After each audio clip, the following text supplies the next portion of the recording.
Hello everyone, and welcome back to another video that's basically gonna be just a teardown and a very quick PCB, like looking at a PCB without any data sheets. So this is, as you can probably see, another GTX 260. We took a look at this one first, and now I got the second card that I was talking about, and this one is a Gigabyte GV-N260OC. And the 896i probably means it's that many VRAM. So yeah, this is the second 260 I picked up. This is the one that was originally meant for someone else. I still don't know if he wants to pick the card up, so for now I'm just gonna consider it my card, since, well, I paid for it. But if that person still wants the card, I would be willing to pass the card along to him. Unless it turns out to be the most golden of 260s, then I might just be kind of an ass and keep it. Anyway, this is a custom PCB. This might look like a reference card, and the heatsink is probably, the shroud at least, is reference. But the PCB very much isn't.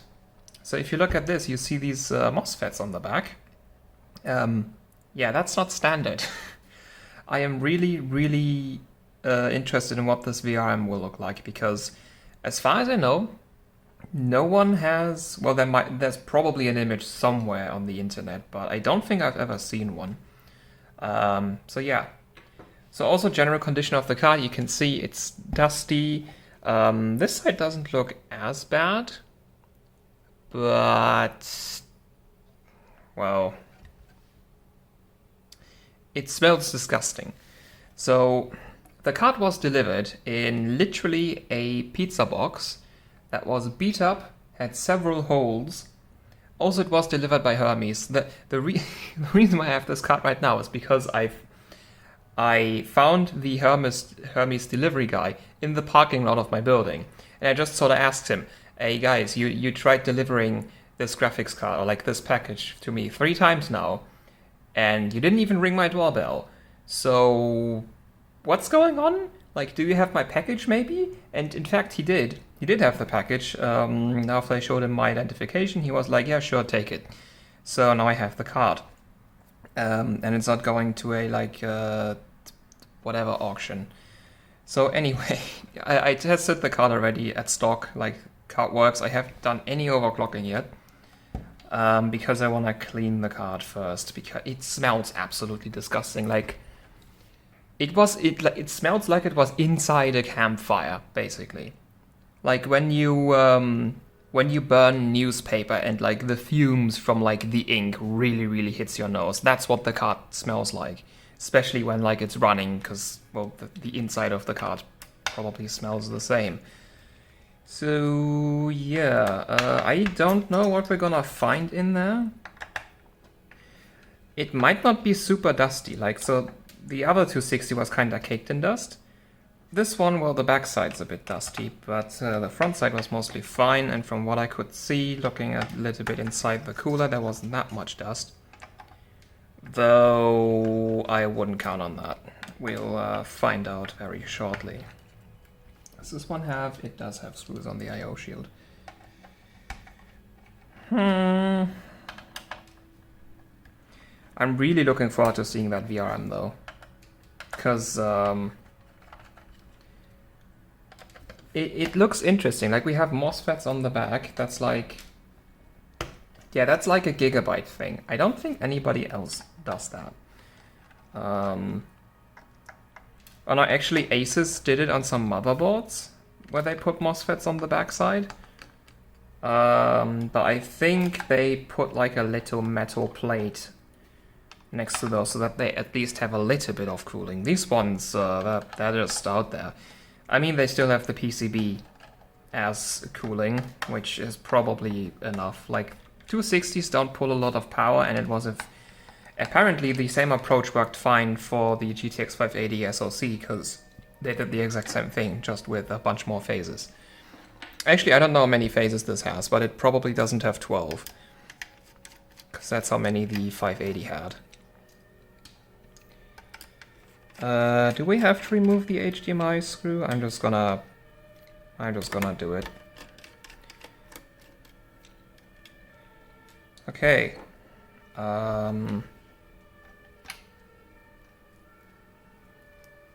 It's making weird sounds. I mean, you probably can't hear those because they're kind of silent and the ambulance just crossed my street. Ah, man, I hate it with cards that have an AHS to do this. Also, this is very sharp. You see this? Yeah.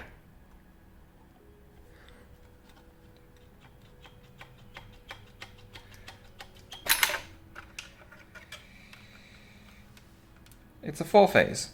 Those thermal pads look pretty good, and it's some sort of Hynix chip. That's maybe less good.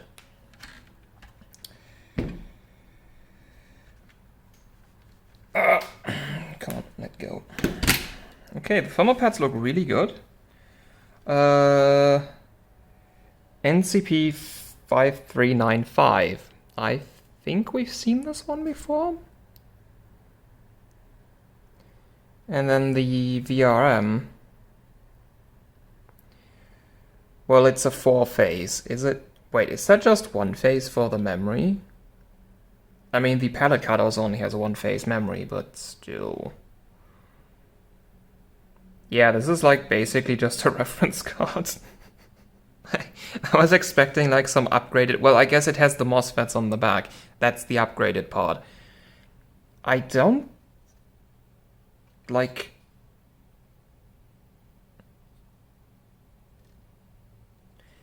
I guess it's like 2 extra Mosfets for each vCore phase, and then this Mosfet is for the memory. Yeah, we'll take a closer look at that. I'm already seeing it's a B3 core. It's a 55 nanometer. I saw that in GPU-Z. So I guess that's good. Also, we didn't need to remove this part. Yeah, and the memory chip is Hynix CFR. That's the same memory chip I have on the 260 that I modded, the 280 that I modded. I don't know what the voltage scaling is like on these memory chips, but I know that they clock kinda high. Like, I think the 280 did 1300 on the memory, which the Samsung ones can't do. Neither my 280 nor my 260, which have Samsung. But Hynix kinda has a track record of not liking to be overvolted. To be fair, this is GDDR3. All the other Hynix chips I know are GDDR5. So this one might be very different. It might also not be. Okay, so yeah. So that's the card. It's a 103B3, exact same core as the... I keep saying palette, but it's a Gainward. Like, I mean, the difference doesn't matter. They're both the same, like... I think the parent company from Gainward and Palette also owns Zotac, and I think Zotac owns Manly. And it's just like, yeah. But like basically Palette and Gainward like use the same PCBs on everything. They only put like different coolers on them. So, yeah. Get that bit of thermal paste away. Okay. Yeah, this is a bit less spectacular than I hoped. There's also not really that interesting of an output filter on this card. The controller might actually be kind of an issue. I'm not too sure. Because these 4-phase NCP controllers might have... oh crap, that's the one, isn't it? Oh crap, yeah, this is probably the one that has an OCP problem. So you need to vidmod this one, which I have never done before.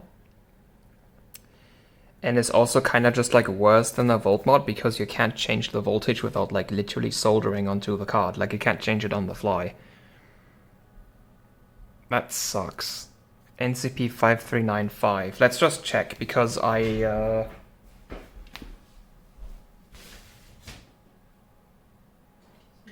This is the one. So I know that this 560 Ti has the controller that has the problem. because you can see I've outmodded it and then it shut down on me because of OCP. NCP5395T.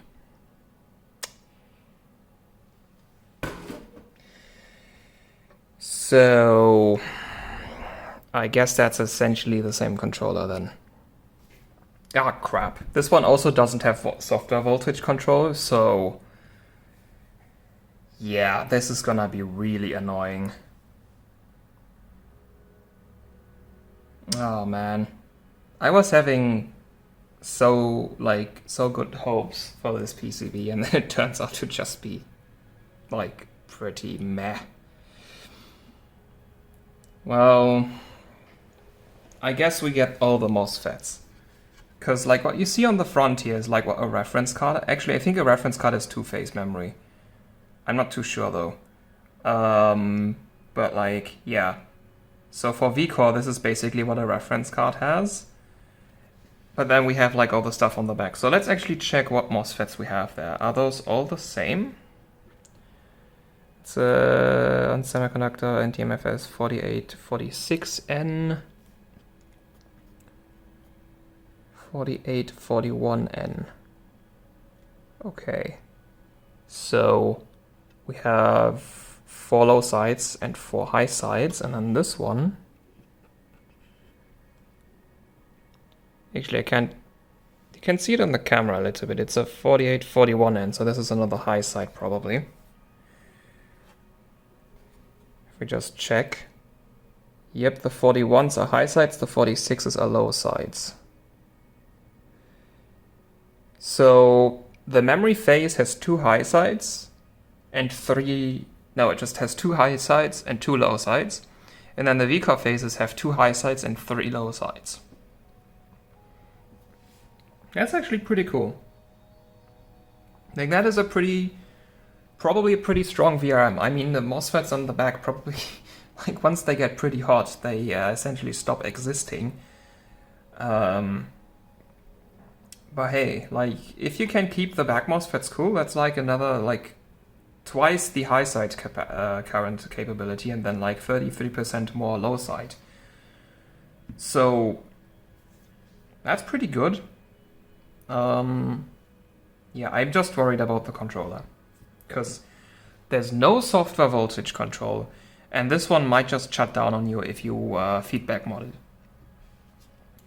So either this one has a pin where you can just disable the overcurrent protection, which I don't think it does, or you have to vid mod it, which is a valid way of volt modding things.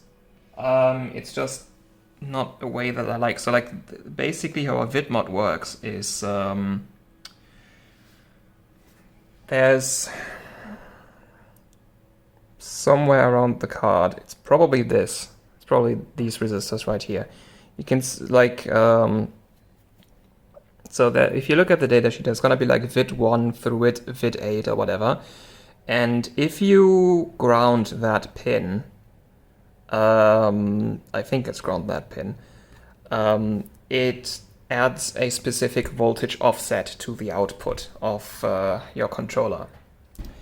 And each pin has like, so like pin 1 adds, let's say 5 millivolts, then pin 2 adds 10 millivolts, then like 25, 50, 100, 250, or 500 millivolts. So depending on what pins you ground, or short, let's say that, the controller will add a different voltage offset. So if you edit that, like if you solder like resistors onto these empty pads there, because those are the pins that are not grounded, then you can change the output voltage without running into the overcurrent protection problem. But you can see you have to solder a resistor to the card or like remove one to change the voltage. You can't do that while the card's running. And it's also like pretty time intensive and just annoying to do. So I very much prefer feedback mods because first you can put a switch on those to just turn them off. And second of all, you can adjust the voltage while the card is running or just adjust the voltage without having to like take it apart and get out a soldering iron, which you can't do for vid mods. One thing I could do is, like, you still can use feedback mods a little bit on these. It's just that you're not gonna be able to increase your voltage a lot without running into overcurrent protection. I could just set the vid to, like, let's say 1.5 volts or something. Oh, well, no, actually, that doesn't really make sense. Let's say I set the vid to, like, 1.4 volts, and then I can use my trim pot to, like, go to 1.45 or something. Or actually wire it from feedback to the output and then just set it to 1.5 and then trim it down instead of trimming it up. Yeah, actually, I might do that.